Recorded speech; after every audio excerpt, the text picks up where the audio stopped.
Welcome to another edition of Stand Alone, where we go from being ordinary to extraordinary. Today we're talking about something that you kind of have to be brave to even speak about this subject. But I believe that it's the hardest things that you have to do that are going to propel you to become the person that you really want to become. And so today, to talk about this subject, which is failure, I'm bringing guest Alex Weber. So Alex has a great history and a great resume. I can't think of a sport, Alex, more than, just being an American Ninja Warrior that demonstrates really what failure is all about. But not only that, you're a keynote speaker on an international level. You're also a comedian, right? And then you're an award-winning host for NBC because you have a great personality, you have a great energy. You're also a US Lacrosse Coach of the Year. So I want to hear about this also because, coaching is something that is very admirable, but then you're also putting your heart out there for just more than yourself. So we're going to talk about this today. We're going to talk about failing and sucking at something. I love it. If we can dive into this, because so much of my community are people that want to become the more extraordinary version of themselves, but that doesn't happen naturally. Naturally we go on the decline, but then we have to take that negativity and push out positivity to force ourselves up. So if you can talk about this today, I wanted to start off with what made you start to dive into what is failure? Why do I have to overcome it? And why is this such an integral part of becoming successful? Yeah, and I love it. And thank you for having me. And that mission statement of what you're saying of being the extraordinary you is very dear to me and my mission and also me, Alex, sitting here because I'm messing up. I'm making mistakes. I'm seeing what would the better, quote unquote, best extraordinary version of me do?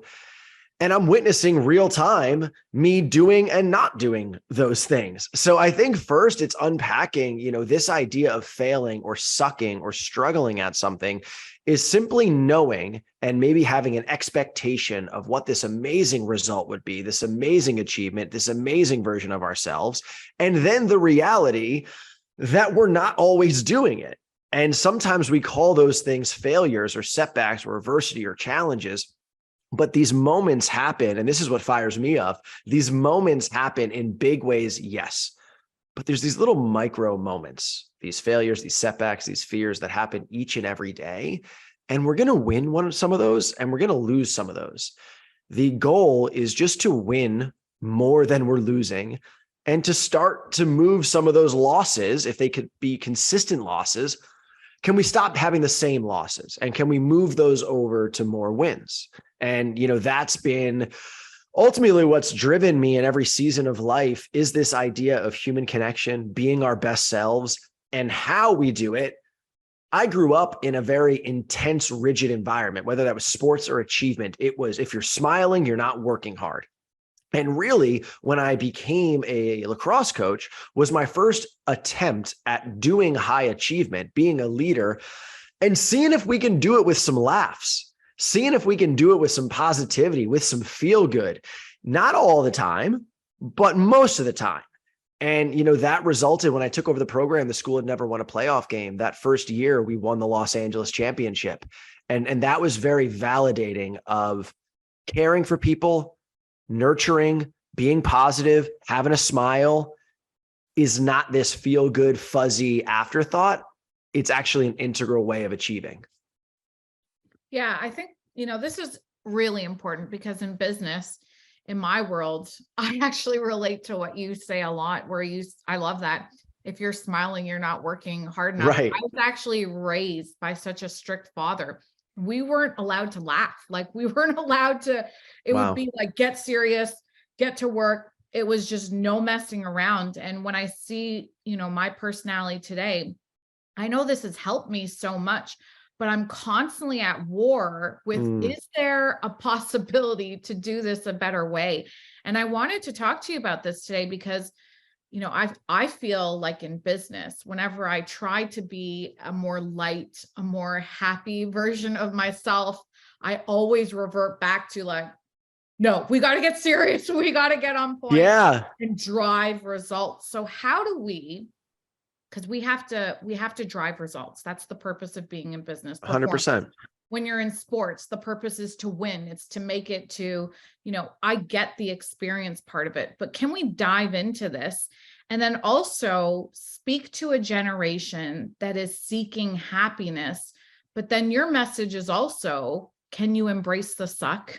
Can you go through that? Because, it's almost at war with itself. So let's dive into this. Yeah, I mean, two things that pop out immediately, and I love what you're saying. Is the first is we want achievement, we want results. Bottom line, 100%, and whether that is profit or achievement or a loving, connected relationship, that result is what we want.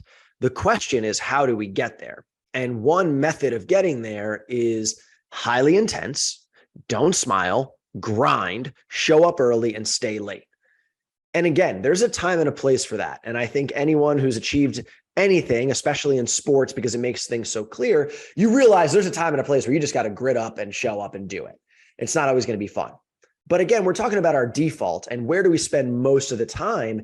And you look at a lot of these high achieving teams, whether that's in business or sports or relationships, there's a level of love and enjoyment and in that presence, in wanting to do our best for each other, that reaches that result. So I think, in that journey, it was my first awakening to this method of don't smile, yell at each other is a method of achieving results, but I don't know if it's the best nor the most consistent, long-term approach, sustainable. And then you brought up this message of embrace the suck. And so Ninja Warrior, we often learn things at a young age. And when we learn it, there is a teacher or a parent saying, show up, do this. So the commodity of you not wanting to, or you being embarrassed, or you struggling, there's really no place for it because you're showing up at gymnastics or piano lesson or do your math homework Tuesday afternoon. We don't really care if you want to be there or not. But when we get to be adults, we have autonomy. And so we simply decide, oh no, I'm not going to do that. Or worst, I cannot do that. I don't possess those abilities. I'm not smart. I'm not athletic. I'm not funny. I'm not good talking in front of people. I'm not worthy of love. We adopt these beliefs based off our track record or what someone told us. And American Ninja Warrior was the first time in my life where one of these beliefs that was, I'm a former athlete. My athletic days are behind me. And I'm just not that kind of guy. I can't swing from things. If you want to go for a race, let's do it. Or you want to chase a ball, but to swing on things, I can't do it. And American Ninja Warrior was my first experience as an adult realizing, whoa, we can do these things that we don't believe we can do. And there's actually a system and a process. And step one is deciding that you want to do it. And then, and I can unpack this more, but it's how we emotionally handle the setbacks, because so often we emotionally get too worked up, and I do that. We get too worked up and it stops us. When if we can handle those emotions, we'll get to the goal. Yeah. And I want to push with this because I've been honored to work with a few Navy SEALs, and when you learn about what they go through for Hell Week, it's kind of like on TV, you're watching, American Ninja Warrior, and I'm not trying to marry the two because they are separate, but it's also like in Hell Week, it's the athletes that show up that are the first to fall out. And then there's something about what's inside of a person and the language that they're speaking to themselves that allows them to persist. So what is it? Because, when you first started to achieve the American Ninja Warrior, I saw the video of you like in the water and, so what was the language? Because this happens in business also. Yeah. You're not going to make it to the top smiling and laughing all the way, but there are people that can like just face their suck and get up and keep on moving. I use this expression, brave honesty. Yeah. And what that means to me is we don't block things out. We don't lie to ourselves. Even if it's frustrating or embarrassing or discouraging, we just say, all right, this is where we're at. And I think the people who are willing to do something and acknowledge, all right, this is where we're at. I thought I'd be in better shape, but that box of donuts is gone and I don't like the weight I'm in. Or I thought this relationship would be going wonderfully, but we just got in a blow up fight. Or I thought I'd be farther along in my career. The people who don't block that out, but who actually show up and say, this is hard. I'm a little bit scared. I feel a little bit discouraged. And where can we go from here? Understanding that amazing things take time to build. And so I think whether it's, Navy SEALs, and I've never been a Navy SEAL, but American Ninja Warrior, or, I was in D1 lacrosse, and we all find ourselves, people that I love have gotten sick. We all find ourselves in these moments that are scary and daunting. And I think just understanding that we can get through it if we chip away and we just do what we can do today. And understanding a little bit that this is going to be a marathon, but really that's a good thing, that there's time is on our side. And all that we have to do is just gain a little ground today, make a little win today, win this moment, win the moment. And if we do that, I often say we pick up our head. You pick up your head in a week and you're kind of doing this thing. You pick up your head in a month, the relationship is going better. You pick up your head in a year and you're pretty excited about where you are, what you're doing, and who you're doing it with. Yeah, I love that. And that's very similar to what they say. The ones that make it don't look at the whole thing. They're just like, I got to make it to lunch. Yes. I got to make it to this next evolution. And in the moment right now, I'm just going to keep on doing it. And I think that's really important for people to hear. So in that moment, they can get empowered instead of getting disempowered and then giving up. Yep. If we can talk about what is the difference between the suck and failure, because I like that you separate the two because they are very different. Yeah. So I think, failure, and I can geek out on this stuff. Failure to me is when you've decided I'm done. Not in a conscious, self-loving, hey, this no longer serves me way, but in a way of this is too tough. I don't want to do this anymore. To me, that is stopped. You've ended this ride. And yes, you can chalk it up as a failure if that's what you deem it. To me, failing is forward. It's a verb. It's active. You're moving. And failing is simply because of how we're doing.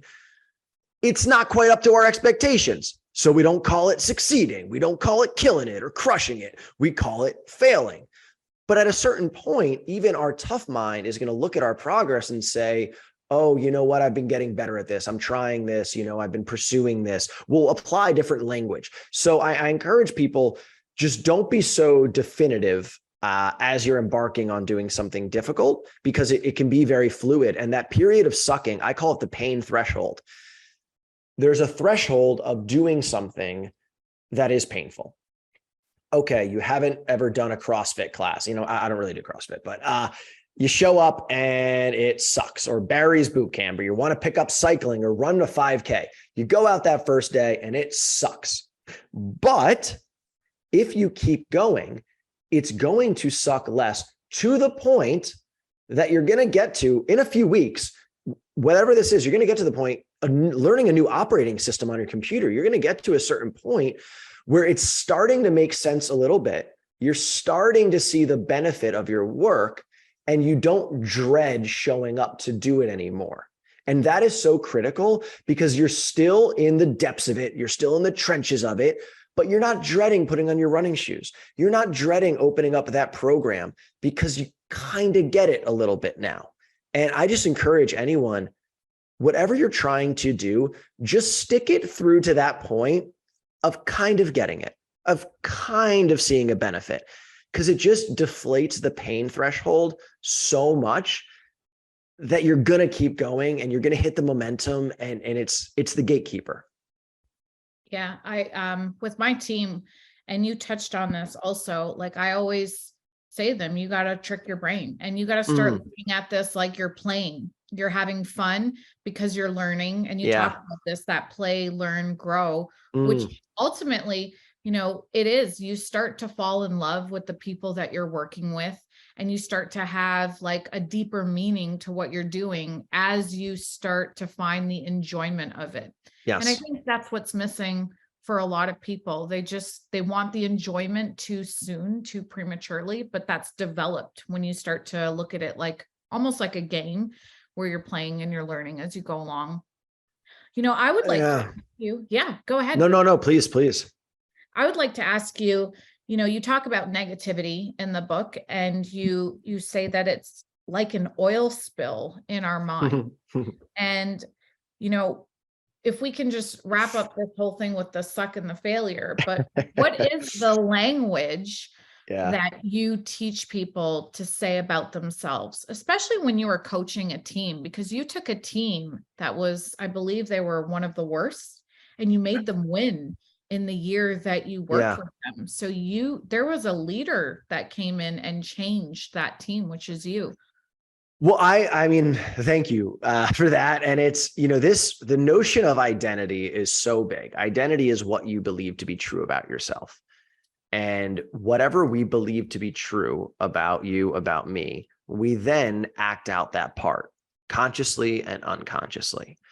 So it's massive. It's huge. And I would just first say, be an observer of some of these identities that you're placing on yourself.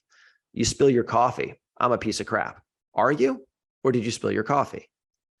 You get in an argument with someone you love. Man, I am damaged. I don't think I'll ever get this together. I might always be alone. I'm not worth this. Are you? Is that a firm belief? I could never be a leader in my company. That's not who I am. I'm not athletic. These beliefs are so powerful. So first is just be an observer of these beliefs and start to poke at which are true to you and which are not. Or if they are true, what could be fluid? Could you become more of this? In terms of negativity, it's just, I am not someone who will ever say to block out your emotions, because I have done that in seasons of my life. It's not the answer. It's going to pop.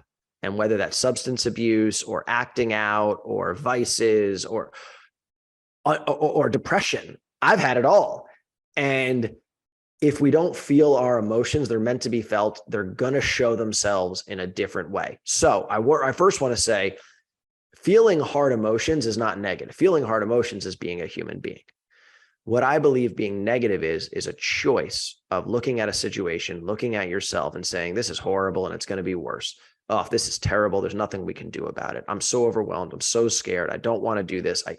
It's acknowledging the reality, but then choosing to go that way, to back away, to go backwards, versus what I think positivity is saying, this is freaking hard. I'm scared. I feel overwhelmed. I feel pressure. I'm a little concerned, and I'm going to give this everything I have, believing that it might just get a little better, believing that maybe we can make our way out of this. And the degree, if you want to be someone who says, we're getting out of this, we're getting to the goal line, awesome. But if it feels more true to you to say, you know what, maybe we could get out of this. Maybe you and your partner who are fighting can navigate this relationship. Maybe you and this client that might be dropping you, maybe you can bridge that gap and work through it and sign them again. So I would just say, I think embracing our own autonomy and the power of our choices, the power of our beliefs is so massive. Yeah. And I think too, when you learn to see the power of it and how it can affect your life, it makes you be a better leader. So then you know how to transform another person's life if they're willing to do that.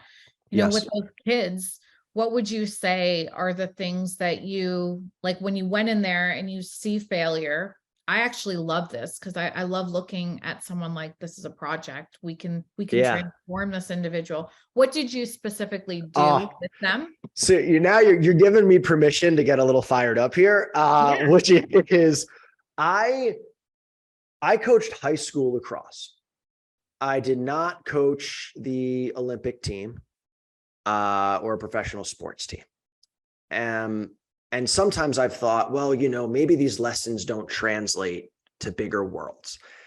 And I've realized that's actually absolutely not the case, because this microcosm, this world of, we get a sport, there's leaders, there's an organization, there's opponents, there's other coaches I'm leading, there's families who really care a lot about their kids. These kids have dreams. There's so many dynamics at play. You've got refs, so you've got to try to win over, and there's a lot of dynamics. And I call it my grad school of leadership, and honestly, my grad school of becoming a man, because of all of these dynamics. And I think the biggest thing, I'll say two things. One was, we had some really good athletes who didn't give a damn about lacrosse. Why should they? Some of them were doing it because it should be on their college resume. Some of them were doing it because, I don't know, they get to hit somebody, but they're going to miss it if they can go to a party or they can do something else. So the first thing that was so important to me was to connect with as many players as possible and just literally ask them, what is this to you? What do you think of this? What could this be for you? Mm-hmm. And when you connect with someone on that level, whether that is a new hire and you find out, okay, well, this person's going to be with me for a year, and this person just wants to do the job and go home to their life. Fine. We can work with that. Or they want to work with us for a few years and then they want to leave and go to another organization, whatever it is. Or they want to make a lot of money and they don't really care what the heck we do. Fine. But once we're honest and we understand, what is this to this person? What could it be? We can align our goals together. And I think, one of the best things was, one, and you have to back it up, letting them know that I would do anything for them. And you have to back it up. And two, believing that maybe we could do this. And one thing, I'm going to get all fired up with this, but we played the perennial champ. We were a 6 seed, and we beat the first round, the second round, and the semis, and we made it all the way to the finals. And we played the top seeded perennial. We played the perennial top seeded team, and they had won it the year before. They're big, they're fast, they're strong, they look good, they look intimidating, they're getting on the field, they're loud, they got new jerseys, they're it. And I can see, as we're taking the field, that we see what this force is. And so I called them all together and I said, hey, you know what? They're big, they're loud, they're good. They won it last year. They're the best. And you know what? You might think that if we played them 100 times, that, you know what, they might beat us 99 times out of 100. I don't think that's the case, but maybe you believe that they would beat us 99 times out of 100. That doesn't matter, because tonight is that one game. And we beat them. And I think what is my lesson from that is, once we acknowledge the honesty and the truth of a situation, it deflates it. It gives us a little bit more freedom. So once we acknowledge, you know what, you go to significant other, you go to this business partner, you say, you know what, you don't have to be here and I don't have to be here. Contracts are pieces of paper. And people do what they want. The moment that we realize, you don't have to be here, I don't have to be here, we can leave if we want. But if we want to stay here, maybe we can actually make this better. What do you need? What do you need? What can I do to make this better? What can I do to make this better too? And, it's just accepting that we all have choice. And the more that we realize the power of that choice, the more that we're going to want to and believe in ourselves that we can do our best. Yeah, man, this is powerful, because I think people show up differently when it's coming out of force versus they are connected to you. And they're like, no, I want to do this. Yeah. I'm going to do this. Yes. And the power that they bring in their plays is completely different. 100%. 100%. Yeah, I love that. I think so. Where did you come to terms with knowing what to do in that moment? Like, did you get downloaded, or did you read it? How did you have that intuition to know there's something that's creating these losses in this team, and now I have to change, and guide them differently?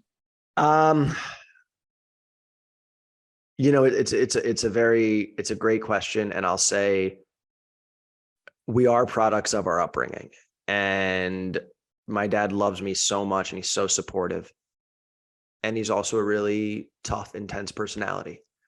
And so I think a gift of growing up in that, though there was challenging moments, was that I am very perceptive of how people feel, sometimes to a fault. But I can kind of gauge, I can read people, I think. Yeah, Why I say that though is not to say like, oh, like, what a blessing. Because honestly, it was pretty challenging during the moment.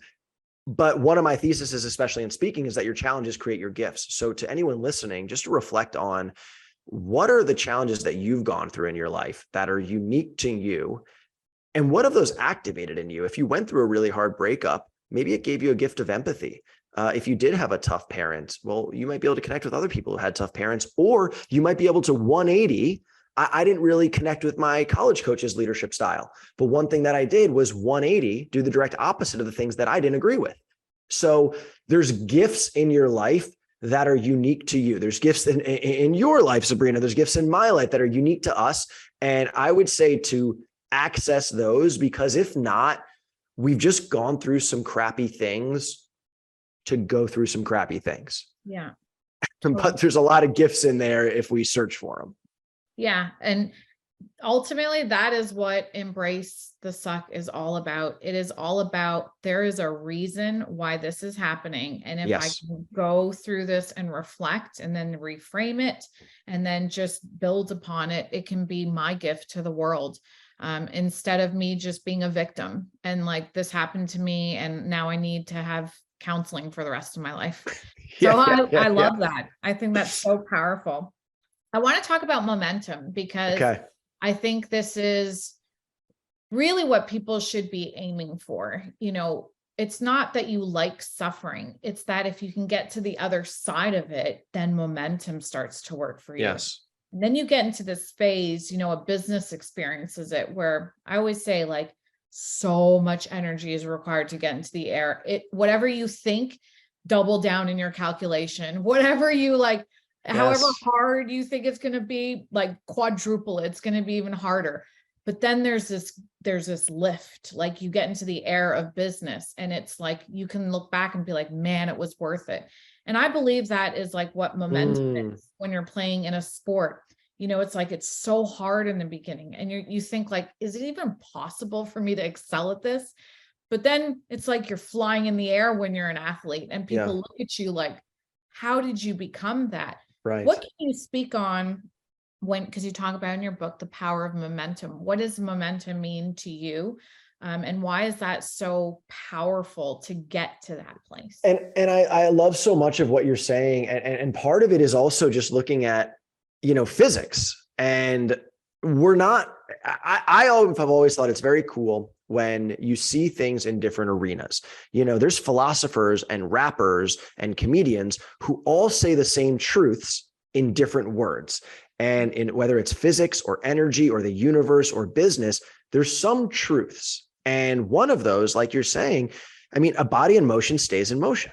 So there's obviously a get up speed, which is going to take a lot of energy and effort and heartbeats and care, frustration to get something up and running. But once you've done that, if you continually give something care and nurturing, and I'm reflecting on my own business as we're saying this of right, keep it going, because if we do, a body in motion stays in motion. And, taking our foot off the gas is a very real thing. That's in our health and wellness. I've gone through that where I've just kind of gotten out of shape a little bit, and it's tougher. It's doable, but it's tougher to get it back going. Same thing with our businesses, same thing with our relationships. So momentum is just so powerful. And then to just try to get it on your side. And I would just say the biggest way to do that is, again, just to get small wins. Because if you do the first thing that's very important on your to-do list, people, and I love that, make your bed. That's a beautiful thing. Whatever yours is. My usual one is there's a few, going to the gym. There was a period, I'll also say, where I think I got too dependent on that as a way to feel good. But when in doubt, that is a way where I can just, spark a little positive momentum to my day. Why is that a bad thing? Because there was a period where I put it on such a pedestal that I think I started to avoid other things that I needed to do, or also develop this belief that I could not, I was not able to show up on a podcast or do a talk if I hadn't gone to the gym. I will say, usually going to the gym, because of the endorphins, because of the energy, because of the activation, it does lead to a more up, alert, positive, passionate version of myself. So that did prove to be the case, but it's dangerous. Then it becomes a superstition or a vice if we start to believe that this thing is necessary to perform. And so I also encourage us to not become so dependent that we need our double coffee to perform, or our energy drink, or our the gym, or whatever it is, our lucky rabbit's foot, because there's a lot of confidence that you can develop when, the other day I did a talk on like 4 hours of sleep, and it felt so good because it was freeing. It was reminding me, you know what, man? Yeah, 8 hours in a workout is great, but you've got this. You can do this even when you don't have all that. So I think sometimes those are really good, and to not put some of these other things on a pedestal. Yeah. And also because sometimes that won't be there for you. Right. Yeah. And you still have to perform. You still have to deliver. So I think Exactly. that's really powerful. I watched a video with you, and I love this video where you were just talking about taking overwhelming pain and creating overwhelming joy. And I love this because it reminded me of Napoleon Hill when I read Think and Grow Rich like so many years ago, where you just would talk about every adversity or failure plants a seed of equal or greater benefit. Yes. And you gave great analogies of, why is it when communities experience just devastation, that same year they win the World Series, or they win, if you can talk about that, because a lot of people, it's something powerful for people to really understand when we're talking about how laws work. I have a science background, so that's amazing. I'm very much about laws, and I took all my science knowledge, applied it to business, and I went with it because it's the truth. You're not overriding these, but you can if you use quantum physics and go into a different realm. So let's talk about this, Well, I also want to geek out with you on that, of quantum physics and all of that, because I think we're at such an interesting time where some of these realms of physics and quote unquote provable science and energetic spiritual, they're crossing over, and we're seeing. So that is, I'd love to geek out with you on that, and maybe another time. But sorry, we were saying, you got me excited about that. No, just what, the truth behind when you're going through things. Yes. So terrible. If you can understand that means great joy is coming. 100%. So that quote, I love that quote. And I have it in talks as well, because the seed, I think that's really powerful. It's not there. It's not a tree. It's not a flower. It's not a blossoming plant. It's a seed. And if we water it, if we live our life, and that's where I'm also speaking on your challenges create your gifts. Don't ignore those challenges that you've been through, because there's something in that is uniquely yours, whether that's passion or maybe it's just firepower, whatever it is, abilities. In the instance that you're talking about, I noticed that when tragedies hit a city, the sports team won the championship. And this happened in New Orleans. It happened with Hurricane Harvey in Houston. It happened with the Las Vegas hockey team. Happened 9/11 in New York, Boston, Boston Marathon bombing, the Red Sox, the Patriots. This happened so many places, and there was one truth that kept coming out. All these athletes had listened to all these interviews, and they kept saying they needed it. And my takeaway from that is there is a level of achievement and performance that you will achieve if it's just for you. But if other people need you, you reach another level. You push through some of your own limitations, your own limiting beliefs or blocks or nerves or greed or whatever's driving you. You push it all aside and you reach another level because it's bigger than you. Other people need you. And it's really powerful. And I've used it in my own life. And it's a beautiful thing. It's a win for everyone because you're helping someone else and you're helping you too. So if someone needs advice, give them advice. They need a helping hand. They need that hand on a project or whatever it is. Know that you are helping them and you are helping yourself too. And this happened with individuals too. After an athlete has lost a loved one, the next game they have career high performances. It's because it's bigger than them. So the more that you can access bigger than you, if that's for a person depending on you, if that's for a community or organization, if it's for faith, whatever it is, so that it's bigger than you. Yeah, I really do love this, because I think what happens to a lot of people, it's funny, like as I get older, obviously the people that I'm around are older, and you've always heard this term like midlife crisis. And I've always said, like, what is happening to that person? And I believe they just it became so self-centered in that moment. Interesting. That it all came crashing down. But like, the only thing that can help you in those moments is just exactly that, like thinking about who needs you. Why do you have to overcome this crisis? If you can take it off of just you, then you can get to the next level of whatever you're in that moment. And I really like that, you asked that question, like, who needs you? Yeah. And this is such a tangential, but you're sparking it because I'm a little bit fascinated with this topic of age. And age is just, you said a midlife crisis. Age is so interesting because it is one of the few things that is absolutely outside of our control and yet impacts us so deeply, from how we feel about ourselves to also how other people judge us. And so I think like that's sometimes where the midlife crisis comes from, or quarter life crisis, or what have you, is just we start to evaluate our life based upon this number, or we're fearful that other people are. And then it creates all these issues. And, the real truth of that is you're never going to be older or younger than you are right now.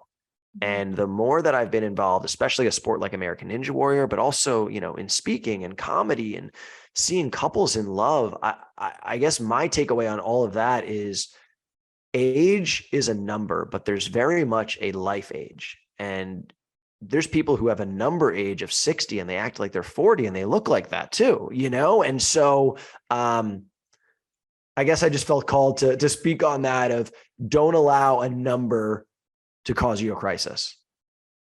I think that's powerful, because there's, age, even though it happens to all of us, we all age differently. Mm-hmm. And then, you see some people like they hit a stride. Like I feel younger than when I did when I was in my 20s right now.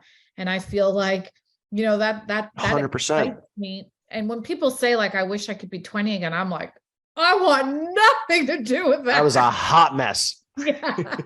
I am so happy to be out of that phase. So I love that. And I think really what we're talking about when we're talking about like, how do we fail proof our life? Because you'd said in your book, if you can do anything in this world if you know how to fail. Yeah. And I think that's really important for people to start looking at, in their life, where do you stop? And then where does someone become unstoppable? And it's how they process everything they're going through. I appreciate you calling those out. And I think it's honest. I'm not saying that if your desire is to be in the NBA, then that's going to happen. But I also have learned that if you have a big goal and you're open to how it looks, gosh, it happens in pretty cool ways if you're committed to the path. Some details might change, but the core truth of your goal will happen. And, the limiter is just, it's really our emotions. Because if we were robots and we tried to attempt to build something or do something and it didn't go right, what would we do? We would change the calculations and get back at it, and change the calculations and get back at it, and fine tune and fine tune and fine tune and iterate, and you'd get there. Well, we are the same thing, except we're also these human beings with a wealth of emotion. So between every setback, every iteration, every attempt is an opportunity for emotion to either push us forward or hold us back. And I go through that because we all have our realm, whether that's athletics or it's career or it's loved ones. We all have a realm where emotions get the better of us, whether we are more stoic. There's some stoic people. I'm not. I came from theater. You kidding me? I'm a drama king. You know what I'm saying? So, but the more that we can get a handle on our emotions, it's just everything. Yeah, I really do agree with that. Just wrapping up everything, you asked a question in your book and you said it was the most important question that we need to be Yeah. able to answer. So I wanted to ask you this question. What do you want from your moments on earth? I love it. That was the question I first asked myself. I was a senior at an Ivy League school, and it was the only time in my life that I ever asked that question. And I sometimes now speak at schools and I get a little fired up because I tell them I went to a good university. I had loving family and friends. Nobody ever asked me, hey, you know this thing, life? What do you want for your time on this planet? And because we don't pick up our heads and ask it, we just go along with the shoulds and the busyness and the demands and the pressures, and our life starts to look away, and it might be pretty great, but we never even ask the question of, is this even the life that we would like to lead? So for me, I've asked myself that question. That was the first time. And then it's become a question that I've worked to not fear it so that I can ask it daily. And hopefully the answer comes back this. And if it's not, let's work towards it. So what I want to do with my moments on earth is exactly what I'm doing, speaking. And I want to hold my own events like Tony Robbins and Mel Robbins, not married, and help people on earth in what I feel called to do, because I need that help. I'm still going through it. I have doubts. I have negativity. I deal with depression and being my own worst enemy. And so my purpose on earth is to help heal and inspire as many people as possible. And I want to continue to do it and do it in the biggest way that I can. This is a question for you. Do you think that's why comedians get into the art of making people laugh, because there's some sadness inside of them that they're trying to overcome? 100%. And I love comedians because to see something funny, you have to observe a situation and you have to be able to look at it and say, wow, this is hard. This is crazy. This is tough. And in that honesty, you can find the humor in it. But to find the humor, you also have to be able to experience how hard and tough and scary this life is. And I very much deal with sadness and depression, and I've had substance abuse in my history. And I know that that has all been part of driving me to do what I do. Well, I see great bravery in you. I think you've picked two really, really hard things to do, and you've done them and you're doing them very well. So you should be very proud of yourself. And Thank you. we always, when you look at American Ninja Warrior, I have two little boys, so I know when they look at that, they're like, this is so easy. And I'm like, oh yeah, watch me pick you up. And then when I do it, I'm like, oh my gosh, this is not what I envisioned in my head. It's not going as smoothly. And the same thing for comedians. Like, everyone looks at them like, this is so great, I would love to do that. But in the beginning stages, it's ruthless. Like, you can get booed. You can just be like a hot mess. I mean, I've had bombs 100%, and every comedian has. I think what makes comedy so, I always say it's alive, meaning like, there's a lot of jokes with comedians and musicians because it's like musicians just get up there, they've got their instruments and they play their songs, and the audience, they don't need anything from the audience. The audience can just vibe. But comedians, you are looking for a very clear result every 20 seconds. And either you're going to get a loud, audible laugh from a room full of people, or you're not. every Right. 20 seconds. And even if your stuff is amazing, if you're still going around town and doing shows, you're going to find yourself in rooms where your amazing stuff doesn't hit, even though it hit last night. And so it's just it's an alive art form. Yeah. Well, that's great. I think just keep on pushing yourself. I think that's the art of living, right? The moment we get comfortable and we're not setting ourselves up to have those sucking moments, we have to put ourselves in the arena to do something different. So I think that's how we grow, right? 100%. So great meeting you. Where can people, find more about you if they want to learn more, if they want to follow you? Your Instagram is pretty hilarious. So they should follow you just for some laughs. But where can they go to find you? Yeah, I appreciate it so much. My Instagram is at I'm Alex Weber, and that's my handle on everything, 1B in Weber.